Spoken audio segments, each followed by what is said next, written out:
My husband said I was nothing to him. That night, I proved he was nothing without me. Hi everyone! Before we get into today's video, I need your help. We've noticed that the channel's reach has been dropping a bit, and one of the best ways you can support us is by subscribing. It's quick, free, and helps us keep bringing you new and interesting stories. Your support means the world to us, and together we can grow this channel. Thank you so much. Now let's get to today's story. I'm writing from a temporary account for obvious reasons, and I've changed some details to protect my anonymity. You know what's funny? I used to think love was supposed to hurt, that if it didn't leave bruises on your soul, it wasn't real. God, I was such a fool. I met David at a coffee shop in downtown Chicago, back when I still believed in fairy tales. It was October 2008, and I remember because the financial crisis was all over the news, but I was too young and too naive to care about anything, beyond the way he smiled at me over his MacBook. He was writing code for some startup, fingers flying across the keyboard like he was composing symphonies. I was getting my MBA at Northwestern, drowning in corporate finance homework, and surviving on nothing but caffeine and ambition. "You look like you're planning to take over the world," he said, nodding at my stack of textbooks about market analysis and strategic planning. "Just a small part of it," I replied, and he laughed. God, that laugh. It was warm honey over broken glass, sweet but dangerous in ways I couldn't understand yet. He bought me a vanilla latte with extra foam, my order that I'd never told him, because apparently he'd been watching me come in every Tuesday for weeks. "You always get the same thing," he said. "I like consistency in a woman." I should have known then. Should have heard the word control hidden in consistency. But I was 24 and thought I was so damn smart, and here was this beautiful man with dark hair and programmer's pale skin telling me I was worth watching. The first year was perfect. Picture perfect. Instagram perfect. He'd pick me up from class in his Honda Civic, and we'd drive to Lake Michigan just to sit on the rocks and talk about our future. He wanted to build the next big app. I wanted to run my own consulting firm. We'd merge our dreams like some corporate acquisition, two ambitious people creating something bigger together. "You're going to be my CFO someday," he'd say, kissing my temple while I balanced his checkbook, because he was too creative for math. "You're so good with numbers, Sarah. You make sense of everything." I moved in with him after graduation, a tiny one-bedroom in Lincoln Park that smelled like his cologne and burnt coffee. I got a job at McKinsey, pulling in $120,000 a year while he worked on his startup from our kitchen table. I didn't mind supporting us. Love was supposed to be about partnership, right? I paid the $2,400 rent, bought groceries, covered utilities. He focused on changing the world. The first crack showed up 6 months later. I came home from a brutal day, 14 hours of client meetings and spreadsheet hell, to find the apartment dark and David nowhere to be found. No text, no call. Just a note on the fridge. "Out with the team. There's leftover pizza in the fridge. D. Leftover pizza." After I'd specifically asked him to pick up ingredients for dinner because I wanted to cook together. It was such a small thing, but I remember standing in our kitchen under the fluorescent light, still in my pencil skirt and heels, eating cold pepperoni pizza and feeling empty. When he came home at 2 a.m., reeking of bourbon and some perfume that wasn't mine, I was lying awake in bed. "How was the team meeting?" I asked. "Great. Really productive." He was already taking off his clothes, not looking at me. Jennifer had some amazing ideas about user interface. Jennifer. I filed that name away like I was building a case, which looking back, I guess I was. "I thought we were going to cook together tonight." "Sarah, come on. You know how important this is. The app could be the next Uber." I wanted to say that my work was important too, that I'd been looking forward to spending time together, that I was tired of being the only adult in this relationship. Instead, I said, "Of course, I understand." The pattern started then. He'd make plans, break them, apologize with that crooked smile, and promises to make it up to me later. Later never came, but I kept believing it would. I was an analyst, for God's sake. I should have seen the trends, tracked the data points, predicted the outcome. But when you're living inside the experiment, it's hard to see the results. By year 2, I was doing everything. Everything. I managed our finances, paid all the bills, did the grocery shopping, cleaned the apartment, cooked dinner, and still worked 60-hour weeks. David's startup was almost ready for launch. Had been for 8 months. I'd come home to find him on the couch with his laptop, still in yesterday's clothes, surrounded by empty energy drink cans and chip bags. "How was your day, baby?" he'd ask without looking up from his screen. I'd tell him about the client presentation I'd nailed, the deal I'd closed, the promotion opportunity I was being considered for. He'd make appropriate noises. That's great. You're so smart." But his eyes never left the code. I was background music in my own life. The worst part? I started believing I deserved it. That this was just how relationships worked. Men were the dreamers, women were the supporters. He was building something important, and I was just working, making money, keeping us afloat. Nothing creative or revolutionary about quarterly reports and profit margins. "You're so practical, Sarah," he'd say, like it was a character flaw. "Sometimes I wish you could think bigger. Bigger, like keeping us from going broke while he chased his dreams wasn't big enough." Year 3 brought Jennifer into sharper focus. She was the UX designer on his team, which seemed to consist mostly of meeting at trendy bars in River North to brainstorm. She had a pixie cut and wore vintage band t-shirts and somehow made poverty look artistic. David started talking about her constantly. "Jennifer thinks we should pivot to a subscription model. Jennifer found this amazing co-working space in Wicker Park. Jennifer's ex was a venture capitalist. She's going to introduce us." I started checking his phone. I know, the cardinal sin of relationships. But I was drowning, and his phone was the only life preserver I could find. The texts were illuminating. "Jennifer, can't wait to see you tomorrow. I have so many ideas to share, David. You always know exactly what I need to hear. Jennifer, Sarah's lucky to have someone so passionate and driven. I wish I could find a man like you." David, she doesn't really get the vision, you know? She's more of a numbers person. A numbers person. Like that was something to be ashamed of. Like the numbers I crunched weren't the only thing keeping food on our table and a roof over our heads. I confronted him on a Thursday night in March. He was getting ready to go to another team meeting, and I was sitting at our kitchen table with a stack of bills and a glass of wine that was supposed to give me courage. "Are you sleeping with Jennifer?" He paused, one arm in his jacket sleeve. "What? Sarah, that's... Why would you ask that?" "Because you spend more time with her than with me. Because you light up when you talk about her, the way you used to light up when you talked about us. She's my business partner. Of course we spend time together." He finished putting on his jacket, grabbed his keys. "I can't believe you're being so paranoid. It's not attractive." Not attractive. There it was, the first direct hit. Not, "I love you and would never hurt you." Not, "I'm sorry I've been neglecting our relationship." Just not attractive. "I'm not being paranoid," I said. "I'm being observant. There's a difference. Look, Sarah." He turned to face me, and his expression was so cold it made my chest tight. "Jennifer believes in what I'm building. She gets excited about the future we're creating. She doesn't just worry about money all the time." Someone has to worry about money, David.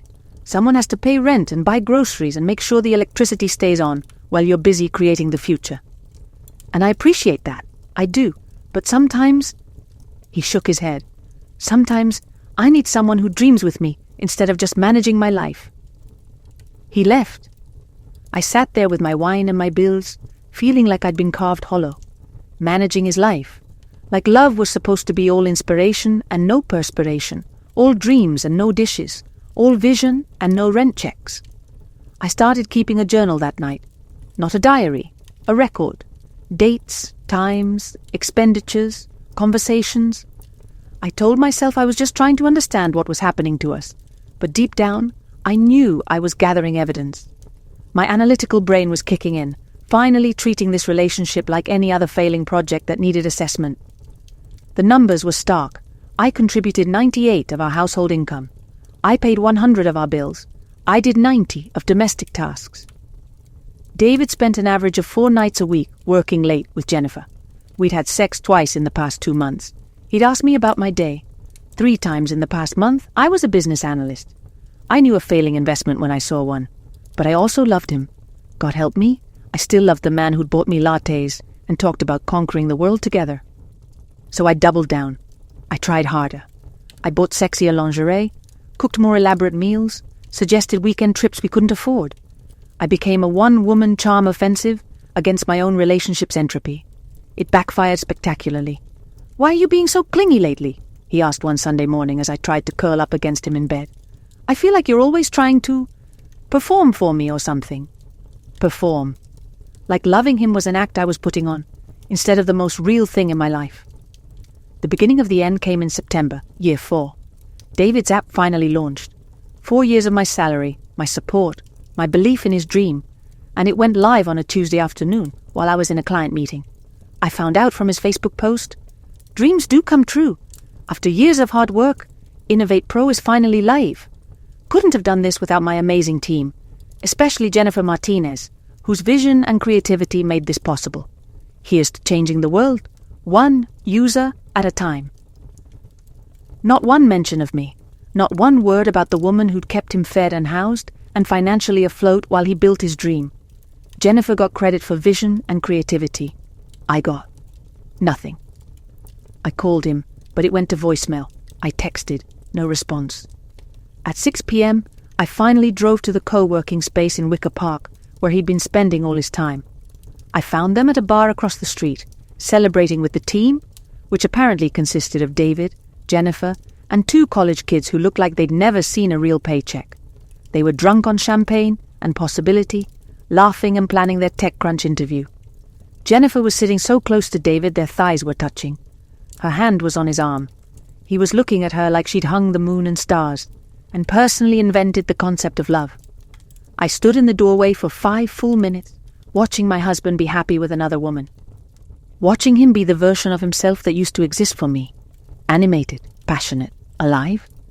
He looked more vibrant in that moment than he had in our apartment for the past 2 years. When he finally saw me, his face fell. Not guilt exactly. More like annoyance. Like I was a bill collector who tracked him down at the celebration. "Sarah! Hey, come meet everyone!" His voice was too bright, too performative. "Guys, this is my wife, Sarah. Sarah, this is the team." Wife. Like that was just another job title. Like I was his accountant or his landlord, there to collect what was owed. Jennifer looked me up and down, my work clothes, my tired face, my complete lack of pixie-cut creativity, and smiled. "Oh, the numbers person. David talks about you all the time. You must be so proud." The numbers person. He'd actually called me that to her face, to his colleagues, to strangers. I ordered a drink and tried to be supportive. Asked about user engagement metrics, download projections, monetization strategies, numbers person stuff. David kept deflecting. "Sarah's always so focused on the business side," he said to the table. "Jennifer and I are more interested in the user experience, the emotional connection we're creating." Jennifer nodded enthusiastically. "Exactly. It's not about profit margins. It's about changing how people interact with technology." Right, David? Right, David. Like they were the real partnership, and I was just some corporate drone who'd wandered into their artist's salon. I excused myself to the bathroom and stared at my reflection in the fluorescent lighting. 31 years old, pulling down $180,000 a year, had just helped launch a startup that could make us millionaires, and I felt like nothing. Less than nothing. Like a footnote in someone else's success story. That night, at home, I tried to talk to him about it. "I felt really excluded today," I said. "Like I wasn't part of the team that built this." "Sarah, come on. You know how important you are to me." "Do I? Because you didn't mention me in your post. You didn't introduce me as a partner in any of this. You called me a numbers person, like that's all I am." He was undressing, hanging up his good shirt, the one I'd bought him for networking events. "You're being oversensitive. Jennifer was talking about the creative side of things. That's not your area." "My area?" "David, I've been supporting this dream for 4 years. I've paid every bill, covered every expense, listened to every late-night brainstorming session. How is this not my area?" "Supporting isn't the same as creating," he said, not looking at me. "Jennifer and I built the actual product. You handled the logistics." "Logistics? 4 years of my life, and I'd handled logistics. The logistics kept you alive while you built your product," I said. "The logistics kept a roof over your head and food in your stomach. The logistics..." "Jesus, Sarah!" He spun around, and for the first time in months, he was looking directly at me. "Do you hear yourself? Everything is about money with you. Everything is about what you've done, what you've paid for, what you've sacrificed. Do you think that's fun to live with? Do you think I enjoy feeling like I owe you something every single day? The words hit like a physical blow. I never said you owed me anything. You don't have to say it. It's in every look, every conversation, every time you mention the rent or the groceries or the bills. It's like you're keeping score, and I'm always losing. I'm not keeping score. I'm keeping us afloat. No, Sarah, you're keeping me small. Keeping him small. Like my love was a cage instead of a foundation. Like supporting his dreams was somehow crushing them. We didn't speak for 3 days after that. He slept on the couch, left early for meetings, came home late smelling like wine and Jennifer's perfume. I went to work, came home, made dinner for one, and sat in our apartment that I paid for, surrounded by furniture I'd bought, wondering how I'd become the villain in my own love story. The app was doing well. Really well. Within a month, they had 50,000 downloads and were fielding calls from investors. David was featured in Chicago Tribune's 30 Under 30 Entrepreneurs. Jennifer was quoted in the article as his co-founder and creative director. Co-founder? I'd never been called a co-founder, despite funding the entire operation. That's when he told me we needed to talk. It was a Thursday in October, exactly 5 years after we'd met in that coffee shop. The irony wasn't lost on me. He'd made dinner, the first time in probably 6 months, and set the table with our good plates. The ones from our wedding registry that I'd picked out and he'd complained were too expensive. Sarah, he said as we sat down to eat his slightly burned salmon and overcooked asparagus, I've been doing a lot of thinking. My stomach dropped, but I kept my voice steady. About what? About us, about where we're going. He was cutting his fish into precise little pieces, not eating, just cutting. I think we want different things. What do you think I want? Security, stability, a predictable life with predictable outcomes. He finally looked up. There's nothing wrong with that. It's just not what I want. What do you want? I want to build something that matters. I want to take risks, push boundaries, change the world. I want to be with someone who gets excited about that, instead of worried about the cost. Someone, not me, someone. David, I said carefully, I've supported every risk you've wanted to take. I've paid for every boundary you wanted to push. How is that not getting excited about your dreams? You funded them, he corrected. That's different than believing in them. I wouldn't have funded them if I didn't believe in them. You funded them because you're responsible and practical and you love me. But you never once told me you thought the app was brilliant. You never got drunk on the possibilities the way Jennifer does. You just managed the process. There it was, Jennifer again. The woman who got drunk on possibilities while I got drunk on reality. So what are you saying? I asked, though I already knew. I'm saying I think we've grown apart. I'm saying maybe we're not the right fit anymore. He reached across the table like he was going to take my hand, then seemed to think better of it. I'm saying I think you deserve someone who appreciates your qualities, and I deserve someone who shares my vision. Your qualities, like being reliable and supportive and financially stable, were consolation prizes instead of the foundation that had made his success possible. Are you leaving me for Jennifer? This isn't about Jennifer. That's not what I asked. He was quiet for a long moment, still cutting that poor salmon into smaller and smaller pieces. I care about Jennifer. We have a connection that we haven't had in a long time. A connection you haven't worked to maintain with me. Sarah, come on. When was the last time you were excited to see me? When was the last time we stayed up all night talking about dreams instead of bills? When was the last time you gave me something to be excited about? When was the last time you asked about my dreams? But I didn't say that. I was still trying to save us, still trying to be the bigger person, still trying to manage our relationship like a failing project that could be turned around with the right strategy. We can work on this, I said. We can go to counseling, take a vacation, find our way back to each other. I don't want to find my way back, he said quietly. I want to move forward, and I don't think you and I want to move in the same direction anymore. That night, he slept on the couch again. I lay in our bed, my bed really, since I'd been paying the mortgage for 3 years, and stared at the ceiling, trying to process what had just happened. My husband had essentially told me that I was too practical, too stable, too focused on reality to be worthy of his love. That the woman who had sacrificed her own dreams to fund his was somehow holding him back from achieving them. The next morning, he was gone when I woke up. There was a note on the kitchen counter. Staying at Jennifer's while we figure this out. Need some space to think. We'll call you soon. Dare. Staying at Jennifer's.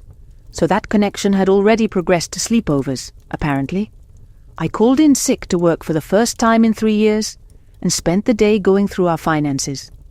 If we were figuring things out, I needed to know exactly what we were working with.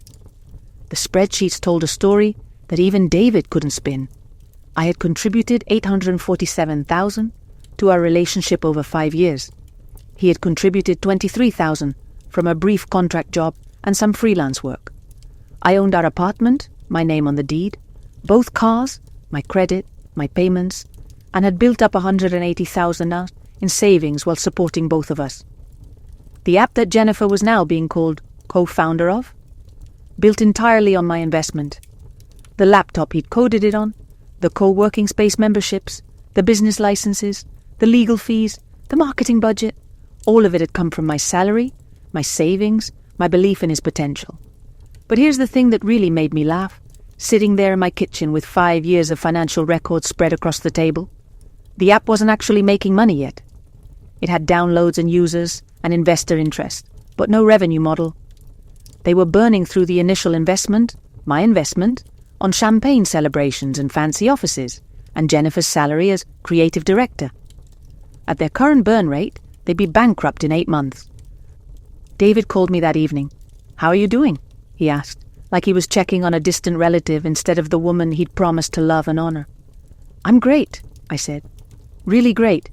I've been looking at our finances, and I have some questions about the app. Sarah, I don't want to get into business stuff right now. We're dealing with personal issues. Actually, they're pretty connected. Did you know Innovate Pro is hemorrhaging money?" Silence. "Did you know that you're spending $47,000 a month on overhead alone? And that your revenue projections are based on a user conversion rate that's completely unrealistic for your market segment?" Sarah. "Did you know that the intellectual property agreement you signed lists me as a primary investor with full rights to the company assets in case of dissolution?" Longer silence. "I had my lawyer look it over," I continued. "Fascinating document. Apparently, when someone funds a business development for 5 years, they become what's called a silent partner, even if they're just the numbers person." "What are you saying?" "I'm saying that if you want to figure this out, we should probably start with the fact that you can't afford to leave me. Literally. The app you built with Jennifer, it's mine. The savings account you've been living off of, mine. The apartment you've been staying in rent-free while you found yourself, also mine." "That's not." "Sarah, you can't just—" "I'm not doing anything," I said. "I'm just reading the paperwork. You know, boring numbers person stuff." He hung up. I poured myself a glass of wine, a really good bottle I'd been saving for a special occasion, and started making lists. Not emotional lists about heartbreak and betrayal, professional lists, action items, project timelines. David had taught me something valuable over the past 5 years. When someone shows you who they are, believe them. He'd shown me he thought I was nothing. A bank account with legs. A practical, boring, unimaginative woman who managed logistics while more creative people built the future. Fine, I could work with that assessment. The next week was busy. I met with my lawyer, my accountant, and a private investigator I'd found through a colleague. I pulled all of our joint financial records, documented every expense related to the app development, and built a comprehensive case for what I'd invested versus what I was legally entitled to recover. I also did something else. I started dating. Not seriously, not emotionally, strategically. I joined a few apps, went to networking events, said yes to drinks with that attractive client who'd been flirting with me for months. I wasn't looking for love. I was looking for evidence that I was more than David's narrow definition of me. Turns out, I was a pretty hot commodity. Successful, financially stable, intelligent, independent. All those qualities David found so unsexy were apparently quite attractive to other men. Who knew? Marcus from Goldman Sachs took me to Alinea and talked about my brilliant analytical mind like it was something to be admired instead of tolerated. James, a venture capitalist, spent our entire first date picking my brain about market trends and calling my insights incredibly valuable. Even my Uber driver on the way home from drinks with a tech entrepreneur told me I seemed like a woman who has her shit together, and meant it as a compliment. I started to remember what it felt like to be appreciated instead of managed. to be seen as an asset instead of a liability, to have someone get excited about my mind instead of frustrated by my practicality. David called me twice that week, both times to ask about money. Could he access our joint savings account? Could I cover his share of the apartment expenses while he figured things out? Could I float the company another $30,000 to get them through their next milestone? You said I was nothing to you, I reminded him during the second call. I never said that. You said I keep you small. You said I'm not creative or visionary. You said you need someone who shares your dreams instead of managing your life. Sarah, I was frustrated. I didn't mean... You said I was the numbers person, and Jennifer was your real partner. That's not... Look, I was trying to figure out my feelings, okay? I was confused about what I wanted. And now you're not confused anymore. Now I'm broke, he said. And for the first time in our entire relationship, he was being completely honest with me. Jennifer's creative vision, it turned out, didn't extend to financial planning. They'd spent their initial investor interest on a launch party at the W Hotel, a rebrand that involved hiring a $50,000 consulting firm and individual offices in the most expensive co-working space in the city. The runway they'd thought would last them 18 months was gone in 6. I need your help, David said. I know things have been complicated between us, but you're the only person I trust with this. Trust. After 5 years of being taken for granted, dismissed, and ultimately abandoned, he trusted me with his crisis. Not his dreams, not his future, not his heart. His crisis. I'll think about it, I told him. That night, I made a decision that would have seemed impossible a month earlier. I was going to help him, but on my terms, for my reasons, with my conditions. See, David had made a critical error in his assessment of me. He thought being practical meant being weak. He thought being supportive meant being passive. He thought managing logistics made me small instead of powerful. He was about to learn the difference. I called him the next morning. Let's meet for coffee, I said. We need to talk. We met at the same place where we'd first connected 5 years earlier. He looked terrible, unshaven, exhausted, wearing a wrinkled button-down that needed washing. Success hadn't been kind to him, apparently. Or maybe failure hadn't been. Sarah, he started as soon as he sat down. I know I've made mistakes. David, I interrupted. I'm going to talk and you're going to listen. Can you do that? He nodded. I've spent the last 2 weeks thinking about us, about what went wrong, about what I want from my life moving forward. And I've come to some conclusions. I pulled a folder from my purse and set it on the table between us. First conclusion, you're right that we want different things. I want a partner who sees my strengths as assets, not obstacles. You want a muse who makes you feel like a genius without challenging you to actually be one. He started to protest, but I held up my hand. Second conclusion, the app is failing because you've confused vision with strategy. Jennifer's great at making you feel inspired, but inspiration doesn't pay server costs or employee salaries or legal fees. Sarah, third conclusion, you need me. Not because I'm your wife, not because I love you, but because I'm the only person in your life who actually knows how to build something that lasts. I opened the folder and slid a document across the table. This is a business proposal. I will invest another $200,000 in Innovate Pro and take over as CFO and operations director. I will restructure your business model, fire your expensive consultants, and build you a sustainable revenue stream. His eyes lit up. The first time I'd seen genuine excitement from him in months. But, I continued, I want 51% ownership of the company, full operational control, and the title of CEO. Jennifer can keep her creative director role, but all major decisions go through me. Sarah, I can't just give you control of my company. It's not your company, David. It's my company that you've been playing with. The difference is that now I'm going to run it like a business instead of a hobby. I slid another document across the table. This is a personal agreement. You can have your divorce. I'll file the paperwork next week. The apartment, the cars, the savings accounts. I'll keep what's mine. You'll keep what's yours. The settlement will be very simple because everything is already in my name. He was scanning the documents, his face cycling through confusion, anger, and something that might have been respect. The company will survive, I said. It might even thrive, with proper management, and you'll be free to pursue your relationship with Jennifer without feeling like you owe me anything. What about us? He asked. What about trying to work things out? I looked at this man I'd loved for 5 years, this person I'd built my entire adult life around, and felt nothing. Not anger, not sadness, not even disappointment. Just a kind of cool professional assessment. You told me I was nothing to you, I said. That night, I realized you were nothing without me. But the thing is, David, I don't want to be with someone who needs me. I want to be with someone who chooses me. I stood up, leaving the documents on the table. You have 48 hours to decide. Sign the agreements, and we'll both get what we want. Refuse, and I'll liquidate my investment, and you can figure out how to explain to your investors why the company just lost its primary funding source. He called me 6 hours later. Sarah, I'll sign the papers. Of course he would. The next few months were a blur of restructuring, hiring, firing, and building. I moved Innovate Pro out of the expensive co-working space and into a smaller, more efficient office.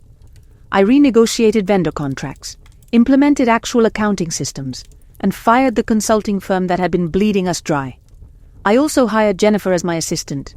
Not creative director, assistant. Turns out, her visionary ideas weren't quite as valuable when she had to actually implement them and track their ROI. David fought me on every decision at first, but the numbers didn't lie. Within 3 months, we were profitable. Within 6 months, we tripled our user base and caught the attention of some serious investors. Within 9 months, TechCrunch was calling Innovate Pro the most promising fintech startup in the Midwest and crediting our brilliant operational strategy. My operational strategy, my financial planning, my boring, practical, numbers person approach to building something that actually worked. The divorce was finalized in December. David moved in with Jennifer permanently, and I bought a condo in River North with floor-to-ceiling windows and a view of the lake. I decorated it exactly how I wanted. Modern, clean, expensive. No compromises, no negotiations, no managing someone else's preferences. The night the divorce papers were officially filed, David called me. Sarah, I owe you an apology. No, you don't. I do. I treated you terribly. I took you for granted, and I said things that were cruel and unfair. You said things that were honest, I corrected. You showed me exactly how you saw me, and I'm grateful for that clarity. I was wrong, though. You weren't nothing to me. You were everything. You were the foundation that made everything else possible, and I was too stupid and selfish to see it. I was quiet for a moment, looking out at the city lights from my new apartment, holding a phone paid for with money from the company I now owned and ran. You weren't wrong about what I am, I said finally. I am practical. I am focused on numbers and logistics and building things that last. I do manage instead of dream, Sarah. But you were wrong about what that makes me. You thought it made me small. It actually makes me powerful. I know that now. No, you don't, I said, not unkindly. You know that you need it now. There's a difference. I hung up and poured myself a glass of wine. That same expensive bottle I'd been saving, except now I had a whole case of it because I could afford whatever I wanted. My husband had said I was nothing to him. That night, I'd proved he was nothing without me. But more importantly, I'd proved I was everything with or without him. The company is worth $15 million now. Jennifer quit last month to pursue other creative opportunities, which is a nice way of saying she got tired of actually working for her salary. David still works there, reporting to me, executing strategies I develop and approve. He's a good employee, punctual, dedicated, follows directions well. Sometimes I catch him looking at me during meetings with something that might be regret or might be recognition, like he's seeing me clearly for the first time and realizing what he had. But I'm not the same woman who would have found that look satisfying. I'm not trying to prove anything to him anymore, not trying to make him love me or appreciate me or see my worth. I know my worth. It's 15 million and growing. I'm dating someone now, Marcus, the Goldman Sachs guy who thinks my analytical mind is brilliant. He's smart and successful and treats me like an equal partner instead of a support staff. When I told him the story of my marriage and divorce, he said, "Jesus, Sarah, you didn't just dodge a bullet. You turned around and bought the gun factory." That's the difference between being chosen and being needed. Marcus doesn't need me to manage his life or fund his dreams or make him feel better about himself. He chooses me because he genuinely enjoys who I am, how I think, what I bring to his life. He also makes me laugh. Real laughter, not the careful, managed kind I perfected during my marriage. The kind that comes from genuine joy instead of desperate hope. Sometimes I wonder what would have happened if David had never said those words to me. If he'd found a kinder way to leave, or if we'd somehow worked through our problems, or if I'd just accepted being undervalued for the rest of my life. But then I look around my office, my corner office with my name on the door and my company logo on the wall, and I think maybe I should thank him. Maybe his cruelty was the kindest thing he ever did for me. Maybe I needed to be reduced to nothing in his eyes so I could build myself back up in my own. The funny thing about being told you're nothing is that it forces you to define what you actually are. And it turns out, I'm not nothing. I'm not even small. I'm a woman who built a multi-million-dollar company from scratch while maintaining my integrity and my sanity. I'm someone who can analyze a balance sheet and negotiate a merger and inspire a team and close a deal. I'm practical and strategic and financially savvy. And those aren't consolation prizes, they're superpowers. I'm someone who learned the difference between being supported and being used, between being loved and being needed, between being a partner and being a resource. I'm someone who discovered that the most important relationship you can have is the one with yourself, and that no one, not your husband, not your lover, not your business partner, gets to determine your value except you. David was right about one thing. I'm a numbers person, but he was wrong about what that means. It doesn't mean I'm boring or unimaginative or small. It means I understand value, how to create it, how to measure it, how to protect it. It means I know the difference between an asset and a liability, between a good investment and a bad one, between something that appreciates over time and something that just depreciates your worth. It means I know exactly what I'm worth, and I refuse to accept anything less. Last week, Forbes featured me in their 40 under 40 list. The article called me a visionary leader who combines analytical brilliance with innovative thinking to create lasting value in the fintech space. They mentioned that I'd built Innovate Pro from a failing startup into a market leader in less than 2 years. They didn't mention David at all. I framed that article and hung it in my office, right next to my MBA diploma, and the photo of me ringing the bell at NASDAQ when we went public last month. Visual reminders of who I actually am versus who I was told I was. Sometimes David stops by my office to discuss quarterly projections or user acquisition strategies. He's always professional, always prepared, always respectful. He calls me Miss Patterson now. I took back my maiden name and defers to my expertise without question. Yesterday, he knocked on my door with the latest investor reports. "These numbers look incredible," he said, spreading the documents across my desk. 23% growth quarter over quarter, user retention at an all-time high, profit margins that most companies would kill for. "Thank you," I said, not looking up from my computer. "Was there anything else?" He hesitated at the door. Miss Patterson, can I ask you something?" I finally looked at him. 5 years of marriage, 2 years of working together, and he still looked like a stranger to me. Not because he'd changed, but because I finally saw him clearly. "What is it, David? Do you ever think about what we could have been, if I'd been different, if I'd appreciated what I had?" I leaned back in my chair and studied his face. He looked older, tired in a way that success should have erased. Jennifer had left him 6 months ago for someone with more creative energy. Apparently, the cycle repeats itself. "No," I said simply. "I think about what I am now, not what we could have been then." "Right, of course." He shifted the papers in his hands. "You know, I tell people sometimes about how brilliant you are, about how you saved the company, built it into something amazing. I tell them I was an idiot for not seeing it sooner." "That's nice, David. I want you to know, that I see you now, that I understand what I lost." I saved the document I'd been working on and gave him my full attention. "David, I need you to understand something. You didn't lose me. You revealed yourself. There's a difference." He was quiet. "You showed me that you saw me as a resource instead of a person. You demonstrated that my value to you was conditional on my usefulness. You made it clear that supporting you was expected, but being supported myself was asking too much. I was young and stupid, and—" "You were exactly who you are," I interrupted. "Just like I was exactly who I am. The difference is that I was trying to be smaller, to make you feel bigger, And you were trying to make me smaller so you could feel bigger.